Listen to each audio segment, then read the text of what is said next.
BJP नेता की गला काट रकैनी हत्या कर दी। राजस्थान की कानून व्यवस्था बिल्कुल मखौल बनी हुई है। पुलिस की 4 टीमें गठित की हुई है जो इलेक्ट्रॉनिक साक्ष्य व सीसीटीवी फुटेज वगैरह खंगाल रहे हैं। दरिंदगी से क्रूर तरीके से हत्या करी गई। हम पप्पू जी के साथ परिवार के साथ बैठे। पप्पू जी की हत्या होना और थाना परिसर के बिल्कुल नज़दीक होना ये कानून व्यवस्था के मुंह पर तमाचा है। प्रथम दृष्टया लूट का कोई साक्ष्य अभी उपलब्ध नहीं हुआ। बीजेपी नेता की गला काट रकैनी हत्या कर दी गई और ये सनसनीखेज जो घटनाक्रम है वो जयपुर ग्रामीण का शाहपुरा में हुआ है। और शाहपुरा का अंदर जो मनोहरपुर कस्बो है नगर पालिका क्षेत्र बी का अंदर ये घटना ने अंजाम दियो गयो है। थाने बता दिया कि बीजेपी का जो नेता रिया राम अवतार असवाल बाकी गलो रेत रकैनी हत्या कर दी गई।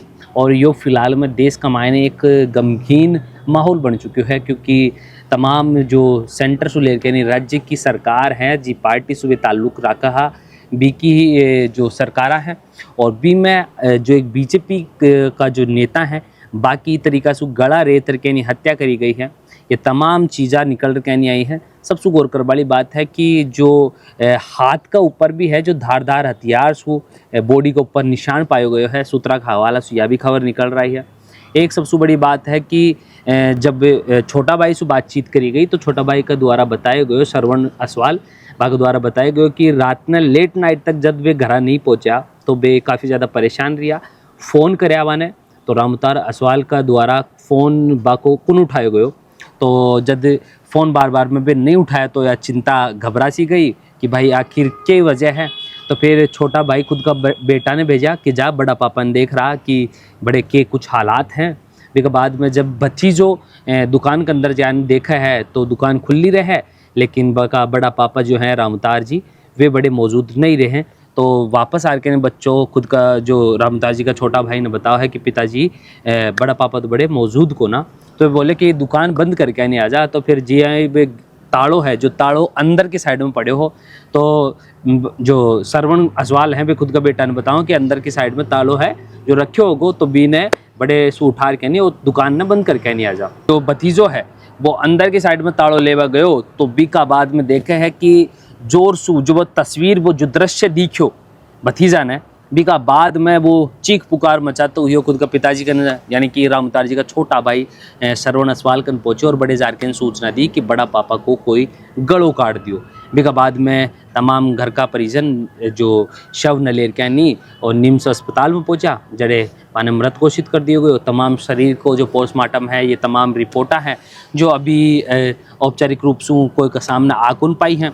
तमाम घटना है बी के बारे में ASP से भी पूछो गयो है जो कि रणवीर सिंह मीणा है बासु बेके कुछ कह रहा है। एक बार बाकी बात सुनो। कल 10 बजे करीब सूचना मिली कि पप्पू खटीक जो कबाड़ का काम करता है वो पूर्व में बीजेपी के भी सदस्य रहे हैं।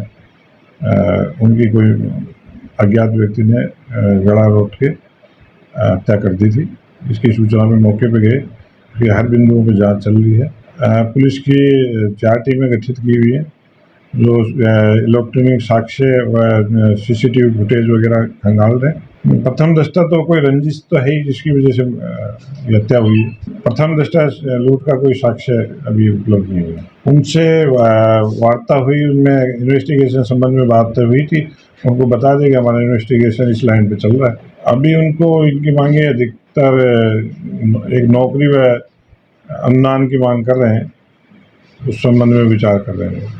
ये पूरा मामला लेर यानी 18 घंटा बाद में परिवार और प्रशासन के बीच में सहमति बनी और 18 घंटा बाद में यह सहमति बनी है कि जो 5 दिन के अंदर अंदर पूरा मामला को खुलासो कर जाएगा। साथ ही साथ जो एक बच्चा ने है जो जयपुर के अंदर संविदा पर नौकरी दी जाएगी। तमाम जो शाहपुरा विधायक हैं मनीष यादव बाका द्वारा भी पूरी जो घटनाक्रम ने लेकर यानी प्रतिक्रिया आई है। एक बार वे के कुछ आरोप लगा रहे हैं तमाम चीज़ें हैं जो कमाई ने रखे हैं घटना ने लेकर यानी एक बार यह भी सुन लो। कैसे निर्मम हत्या करी गई। दरिंदगी से क्रूर तरीके से हत्या करी गई। हम पप्पू जी के साथ परिवार के साथ बैठे। पप्पू जी की हत्या होना और थाना परिसर के बिल्कुल नज़दीक होना ये कानून व्यवस्था के मुंह पर तमाचा है। हम सब लोगों की एक डिमांड है कि सबसे पहले हत्याकांड खुले और हम पीड़ित परिवार के साथ तब तक मौजूद हैं जब तक पीड़ित परिवार की सहमति शासन प्रशासन से नहीं बन जाती। हमारी सीधी सी मांग है कि अगर ऐसे राजधानी क्षेत्र में ऐसी घटनाएं होंगी, नगरपालिका क्षेत्र के परिसर में जो मनोहरपुर थाना से 200-300 मीटर की दूरी पर वो घटना स्थल है, अगर ऐसी घटनाएं यहाँ पर होती है तो आम जन का भरोसा उठ जाता है। राजस्थान की कानून व्यवस्था बिल्कुल मखौल बनी हुई है। और जो दूसरी तरफ मैं बार बार कहना चाहता हूँ कि जो नशे का कारोबार राजस्थान में फैला और राजधानी क्षेत्र में आया है, उसको लेकर के शासन प्रशासन को, सरकार को जिम्मेदारी लेनी चाहिए। आज जिस तरीके से युवा जद में आ रहा है, नशे की में स्मैक चरस की जद में आ रहा है, अगर इस पर रोकथाम नहीं लगी तो जल्द बहुत लंबा टाइम नहीं लगेगा जब पंजाब जैसे हालात राजस्थान में हो जाएंगे। मैंने ये विषय बार बार विधानसभा में भी उठाया है, ध्यान आकर्षण प्रस्ताव भी उस पर लगाया है। अगर जल्द से जल्द इन घटनाओं पर, इस प्रकार की गतिविधियों पर रोक नहीं लगाई तो मुझे लग रहा है कि ये हमारे लोगों के साथ अन्याय होगा। और शासन प्रशासन की नाक के नीचे ऐसे होना, पुलिस प्रशासन के नाक के नीचे होना, ये एक सीधी एक सहमति है, उसको लेकर के सरकार को गंभीरता से कदम उठाना चाहिए। पूरी घटना के अंदर जो सबसे पहले एक चीज़ निकल रहा है, कानून व्यवस्था ने लेकर यानी सवाल खड़ा हुए हैं और कि कुछ ये चीज़ा जो एक बार देखवा के ऊपर मिले हैं कि इस तरीका से जो संगीन रूप से जो हत्या करी गई है, इस कानून व्यवस्था के ऊपर तो एक सवालिया निशान खड़ो हो ही रही है। साथ ही साथ जो नेता हैं, जो पॉलिटिशियन हैं, वे भी सुरक्षित नज़रिए से कुन देखे जा रहे हैं, तो खड़े न खड़े एक बड़ो सवाल आ रहा है। बाकी शाहपुरा का मायने फ़िलहाल में यो एक खौफ को माहौल पैदा कर वाली घटना है जो कि मनोहरपुर थाना क्षेत्र का अंदर हुई है। और एक माड़े थारो के कुछ माननो है, एक बार थे भी बता सको थे। मन सुन रहा झलको पर नाम मेरा बबलू है, कैमरा के पास मेरा बड़ भाई अनिल है। धन्यवाद। राम राम सा।